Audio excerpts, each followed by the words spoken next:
Salam guys, j'espère que vous allez bien. Moi ça va super bien. Gars yi balaa ñoo commencé vidéo ma wax leen ngeen like vidéo ngeen partage surtout ngeen abonné wu. Voilà gars yi tey dama leen wan 4 meilleurs mooy 4-3-3 en fait ni ñu koy amee 4 meilleurs 4-3-3 si jeu bi et tout. 4-3-3 dafa nekk classement boo xamante ne milieu terrain offensivement dañoo baax défensivement tamit dañoo baax c'est-à-dire sa milieu terrain day équilibré day compacté et tout. tey dama leen wan ni ñuy amee les 3 autres meilleurs quoi ñett yi gën a baax voilà bii nii ma def nii par défaut la non mooy bii nii la voilà da ngay ñëw rek bés mu indi loo léegi boo bëggee am yeneen da ngay def nii équipe de base voilà comme boo demee fii di Amérique Nord voilà nga dem équipe nationale nga tànn États-Unis moom bosam milieu terrain yi dañuy aligné te dañuy compact na ngeen nii bii nii voilà bii bu baax la tamit yéen nit gis ok léegi mën nañu dem si bu Espagne boobu largeur milieu terrain yi largeur bi la ñuy gën a jël c'est-à-dire si milieu terrain bi yëpp la ñuy jël voilà mais je pense classement boobu pour ñi di téye position de balle comme Espagne ñu koy defee et tout parce que Espagne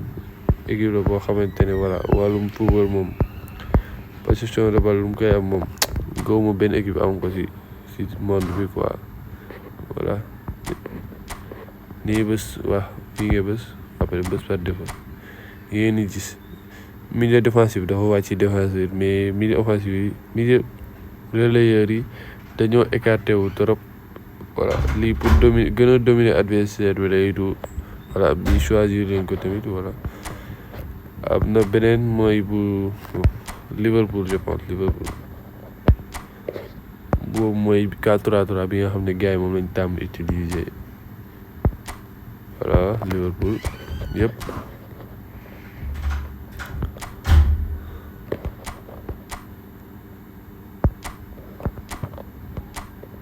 voilà bii moom c'est plus compact lii pour contre-attaque la gën a nduróo ci man mooy classement Liverpool comme seen coach rek Klopp transition rapide lay joué et tout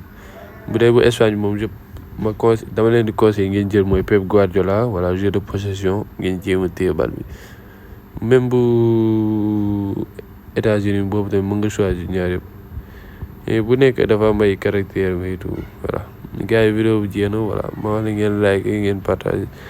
bu dee vidéo bi neex na nga wax moo ci commentaire yi benn vidéo bu ndaw la rek ma ne naa leen partager voilà sama quelques xalaat ci classement 4-3-3 rek jaajëf